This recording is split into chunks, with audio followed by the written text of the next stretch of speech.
கோயில் க்ளீன் பண்ணுறது வந்து புதுசு இல்லை. ஒவ்வொரு இடத்துலையும் நம்ம பகுதியில் இருக்கிற கோயில்கள் நம்ம சுத்தம் பண்ணால நம்மளை பார்த்துட்டு இன்னொருத்தர் வருவாங்க, கோயில் சுத்தம் வைக்கணும்னு ஆசைப்படுவாங்க. இன்னைக்கு நம்ம நாட்டில் வந்து கோயிலுக்காக நம்ம வந்து இவ்வளோ கஷ்டப்படுறோம். கோயில்கள் நல்லா இருக்கணும், நம்மளுடைய கலாச்சாரம் அதுதான். அப்படி இருக்கும்போது நம்மளுடைய கல்ச்சர் அதுதான். அப்படி இருக்கும்போது நம்ம கோயில் ஏன் சுத்தம் வைக்க முடியாது? ஸோ பிரதமர் மோடி அவர்கள் இது ஆரம்பித்து வச்சார். ஸோ ஸ்வச்ச பாரத் ஏற்கனவே இருக்குது, உங்களுக்கே தெரியும். நாடு சுத்தமாக இருக்கணும். இப்போ கோயில்கள்லேயே வந்து பல இடத்துல நம்ம அழுக்கு பார்க்குறோம். அதை சுத்தமாக வைக்கணுங்கிறதுக்காக இது ஆரம்பிச்சிருக்கோம். அண்ட் இன்றைக்கி நான் பண்ணுறேன்னா என்னை பார்த்துட்டு இது 4 பேர் இது பண்ணுவாங்க. ஸோ அவங்க பகுதியில் இருக்கிற கோயில்கள் எல்லாம் சுத்தமாக வச்சாக்கா நமக்கு ஒரு கோயிலுக்கு போகும்போது ஒரு மிகப்பெரிய நிம்மதி கிடைக்கும். நீங்க வந்து கோயிலுக்கு வந்து பண்ணியிருக்கீங்க, இது மாதிரி இன்னும் விலையுறுத்தல் எந்த அளவுக்கு பண்ண போறீங்க, வேற ஏதாவது ஆர்கனைஸ் பண்ண போறீங்க? கண்டிப்பாக நாங்கள் பண்ணுவோம். ஏன்னா இது இன்னைக்கு ஒரு கோயில் இருக்குது அதுக்கோட நிறுத்த போகிறோங்கிறது கிடையாது. தொடர்ந்து பண்ணுவோம். தமிழ்நாடு முழுவதும் எங்கெல்லாம் கோயில் இருக்கும் ஒவ்வொரு இடத்துக்கு போயிட்டு யார் யார் வந்து வேறு திசைக்கு போயிட்டு நம்ம பாஜகலேருந்து ஒவ்வொரு திசைக்கு போயிட்டு இன்றைக்கி நான் இருக்கேன் இல்லை அண்ணாமலைஜி இருக்காங்கிறது மட்டும் கிடையாது. எங்கள் கட்சியில் இருக்கிறது கோடிக்கணக்கான காரியகர்த்தாஸ் இருக்காங்க. அவங்க எல்லாரும் ப்ராபப்ளி அவங்க வந்து உங்களை மாதிரி பேட்டி கொடுக்க முடியாது, இல்லைன்னா நீங்கள் போய் பேட்டி எடுக்க மாட்டீங்க. பட் அப்படி இருந்தும் அவங்க வந்து செல்ஃப்லெஸ்லி போய் ஒவ்வொரு கோயில் சுத்தம் பண்ணிகிட்டே இருக்காங்க. அதுதான் எங்களுடைய இப்போதுக்கு ஒரு என்ன சொல்கிறது ஒரு லட்சமே இருக்குது. கேட்கல. பராமரிப்பு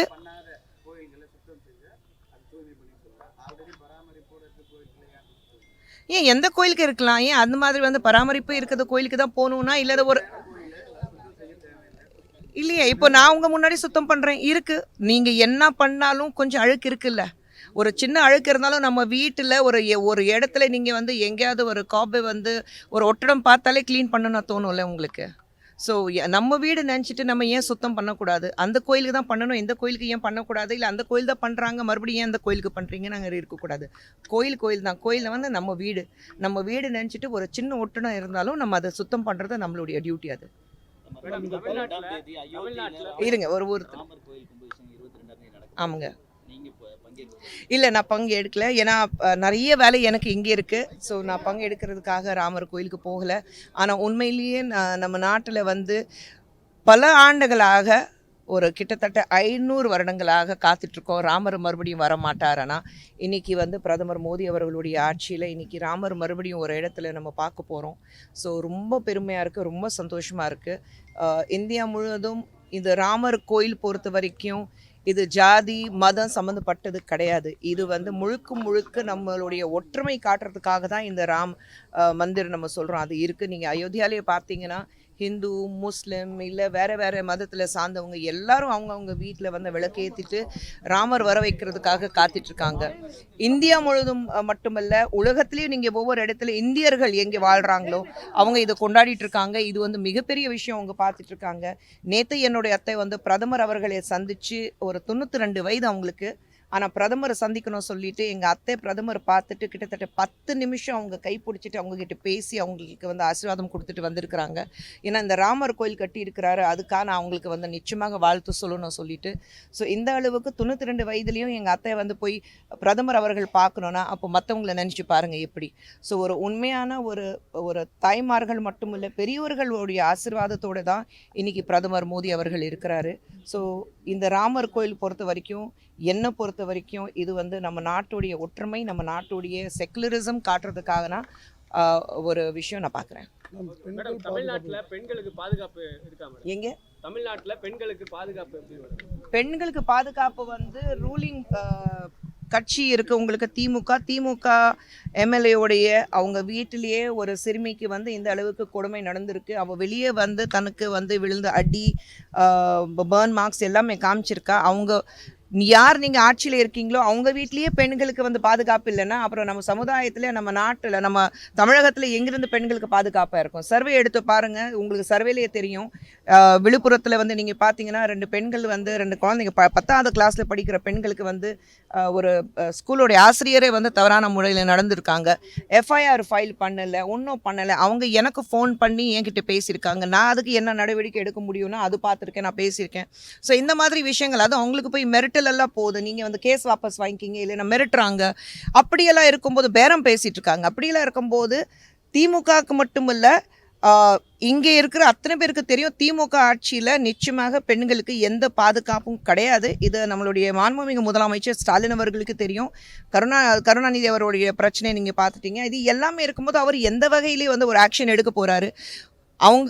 அவங்க கட்சியில் இருக்கிற வீட்லேயே, உங்களுடைய எம்எல்ஏ வீட்லேயே ஒரு பெண்ணுக்கு இந்த மாதிரி ஒரு கொடுமை நடந்திருக்கு. முதலமைச்சர் ஒரு வார்த்தை பேசியிருக்கிறாரா? இல்லை ஒரு ஆறுதல் தெரிவிச்சாரா? இல்லை இது நடந்தது தவறு, அப்படி நடந்திருக்க கூடாது, அவங்களுக்கு நான் ஆதரவாக இருக்கேன் சொன்னாரா? எதுவுமே சொல்லலை. நடக்குதா நடக்கட்டும், போலீஸ் நம்ம கையில் தானே இருக்குது, நம்ம என்ன வேணாலும் பண்ணிக்கலாம், அப்படி தான் பார்த்துட்ருக்காங்கன்னு தர. இது வரைக்கும் நீங்கள் வந்து முதலமைச்சர் அவர்கள் வெளியே வந்து பெண்களுக்கு சப்போர்ட்டாக பேசுனது நான் இது வரைக்கும் நான் பார்த்தது கிடையாது. இது வந்து பாக்ஸோல தானே வரும், உங்களுக்கு சிறுமி தானே, மகளிர் நான் இது தேர்ந்தெடுக்க முடியாது.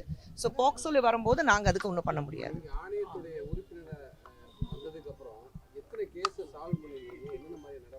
அதை நீங்கள் இதில் போயிட்டீங்கன்னா எங்களுக்கு ஒரு நாளைக்கு கிட்டத்தட்ட 100 கேசஸ் வரும். அந்த 100 கேசஸ் வரும்போது எனக்கு கீழே வந்து 5 மாநிலங்கள் இருக்குது.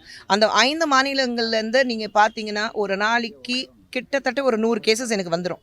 அந்த 100 கேசஸ்லேருந்து எங்களுக்குன்னா ஒரு கமிட்டி இருக்குது. அந்த கமிட்டிலேருந்து இன்வெஸ்டிகேஷன் ஆஃபீஸர்ஸ் இருக்காங்க. அந்த எல்லாமே அப்ரூவ் பண்ணிவிட்டு அவங்களுக்கு அனுப்பி இன்வெஸ்டிகேஷன் ஆஃபீஸர்ஸ் அதை பார்த்துட்டு அப்ரூவ் பண்ணிவிட்டு, அதில் பல கேசஸ் கொஞ்சம் பொய்யான கேசஸ் இருக்கும். பல கேசஸ் வந்து சிலது வந்து சும்மா வந்து ஒரு பழி வாங்குற முறையில் தான் சில கேசஸ் இருக்கும். ஸோ உண்மையான கேசஸ் எடுத்துகிட்டு அது மட்டும் நாங்கள் வந்து இன்வெஸ்டிகேட் பண்ணி அதை ஆக்ஷன் எடுக்கிறோம். போலீஸ்கிட்ட பேசுகிறோம். போலீஸ்கிட்ட இப்போ நானே உங்களுக்கு தெரியும், லாஸ்ட் டைம் வரும்போது இங்கே டிஜிபி அவங்கள பார்த்துட்டு சங்கர் அவர்களையும் ஷைலேந்தர் பாபு அவர்கள் இருக்கும்போது அவங்க 2 பேரும் பார்த்துட்டு 720 கேசஸ் கடந்த 2 வருஷத்தில் நான் வந்து கொடுத்துருந்தேன் தமிழகத்தில். ஸோ இதெல்லாம் நாங்கள் பண்ணிட்டு தான் இருக்கோம். நிறைய கேசஸ் நாங்கள் சால்வ் பண்ணுறோம்.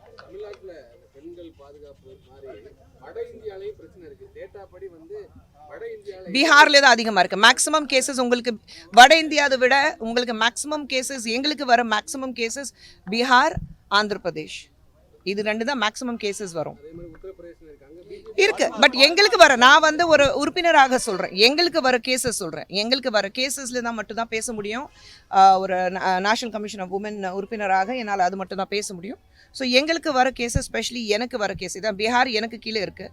ஸோ எனக்கு மேக்ஸிமம் வர கேசஸ் வந்து பீகார் அண்ட் ஆந்திர பிரதேஷ். ஆல்மோஸ்ட் ஈக்குவலாக தான் இருக்குது.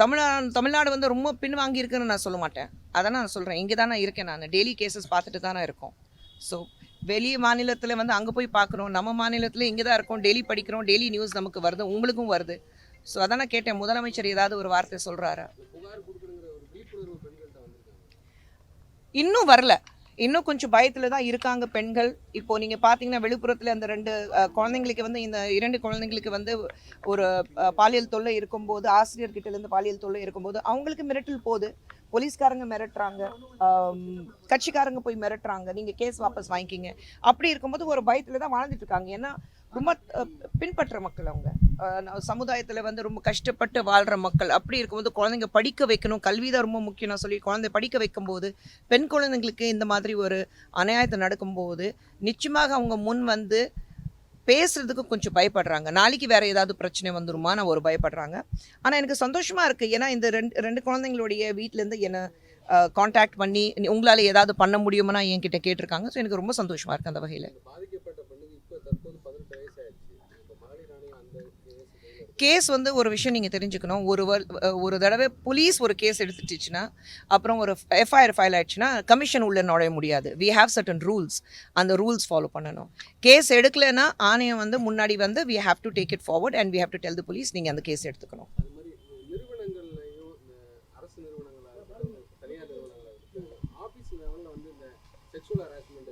நிறைய கேசஸ் வருது எங்களுக்கு, அந்த மாதிரி செக்ஷுவல் ஹாரஸ்மெண்ட் கேசஸ் நிறைய வருது. அது எல்லாமே நாங்கள் வந்து சால்வ் பண்ணிட்டு தான் வரோம். வேற ஏதாவது? நேற்று கோயில் க்ளீன் பண்ணும்போது மாநில தலைவர் அண்ணாமலை வந்துட்டு அந்த பொண்ணு மேலே வந்து வழக்கு பதிவு பண்ணலன்னா பிஜேபி வந்து கையில் எடுத்துக்கோன்னு சொல்லி சொன்னாங்க. ஆனால் மதியானம் 12 மணிக்கு மேலே அவங்க மேலே வழக்கு பதிவு பண்ணியிருக்காங்க. அதனால பிஜேபி கண்டு தமிழக அரசு பயந்துக்கிட்டாங்க. கண்டிப்பாக பயம் இருக்குல்ல. இன்னைக்கு பாஜக ஒரு காலத்தில் பாஜக சொல்லும்போது நீங்கள் யாருமே முன்னாடி வரமாட்டீங்க. இன்றைக்கி பாஜகனா ஃபர்ஸ்ட் பேஜ் நியூஸாக இருக்குது. ஸோ பாஜக அந்த அளவுக்கு தமிழகத்தில் வளர்ந்துருக்கு. இன்னைக்கு ஒப்போசிஷன் யாருன்னா பாஜகனா அப்படி நீங்கள் பார்க்குறீங்க. ஸோ இன்னைக்கு வந்து பாஜக அந்த அளவுக்கு வளர்ந்துருக்குன்னா நீங்கள் ஒரு பட்டியல் எடுக்கும்போது யார் எந்த தொகுதியில் யார் ஜெயிப்பாங்கன்னு பார்க்கும்போது அதில் பாஜக பேர் இருக்குல்ல. பல இடத்துல பாஜக வந்து ஈக்குவலாக இருக்குது. அப்படி இருக்கும்போது உங்களுக்கே தெரியும் we have grown. ஒரு மிகப்பெரிய இடத்துல வந்து பாஜக இருக்குது. ஸோ பாஜக சொல்லும்போது அதுவும் எங்களுடைய மாநில தலைவர் அண்ணாமலை ஒரு விஷயம் சொல்லும்போது ஒரு சின்ன பயம் எல்லாருக்கும் இருக்குது. ஐயையோ இன்னைக்கு அண்ணாமலை அவர்கள் என்னத்தான் வெடிக்க போகிறாரு, என்னத்தான் சொல்ல போகிறாரு. ஸோ அந்த பயம் இருக்குது. அந்த பயம் நல்லது.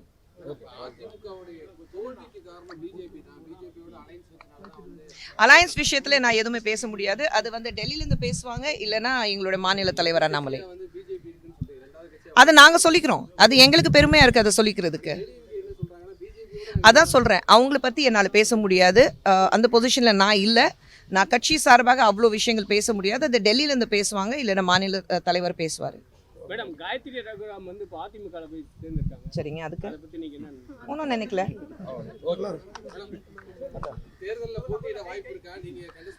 ஐயோ, இது ஒவ்வொரு தேர்தல் வரும்போது எனக்கு இது வந்துட்டு தான் இருக்கும். தேர்தல் பொறுத்த வரைக்கும் எங்களுடைய கட்சி தலைவர் நட்டாஜியும் பிரதமர் மோடி அவர்களும் அமித்ஷா அவர்களும் என்ன முடிவு எடுக்கிறாங்களோ அந்த முடிவு தான் என்னோட முடிவாக இருக்கும். எங்கள் கட்சி பொறுத்த வரைக்கும் எங்களுடைய ஒரே விருப்பம் 2024 ஒரு மிகப்பெரிய வெற்றி பாஜகவுக்கு காத்துட்ருக்கு. அதுக்காக எங்களால் எந்த அளவுக்கு உழைக்க முடியும். பிரதமர் மோடி அவர்கள் மீண்டும் வருவார், அது எல்லாருக்கும் தெரிஞ்ச விஷயம். அதான் நாங்கள் சொல்கிறோமே, அப்கி பார் 400 பார், 400 தாண்டி பாஜக இருக்கும். அதுக்காக எந்த அளவுக்கு உழைக்கணும், என்னால் வேலை செய்யணும், அதுதான் செய்வோம். யார் எங்கே போட்டியிடணும் அது மேலிடத்தில் முடிவு பண்ணுவாங்க.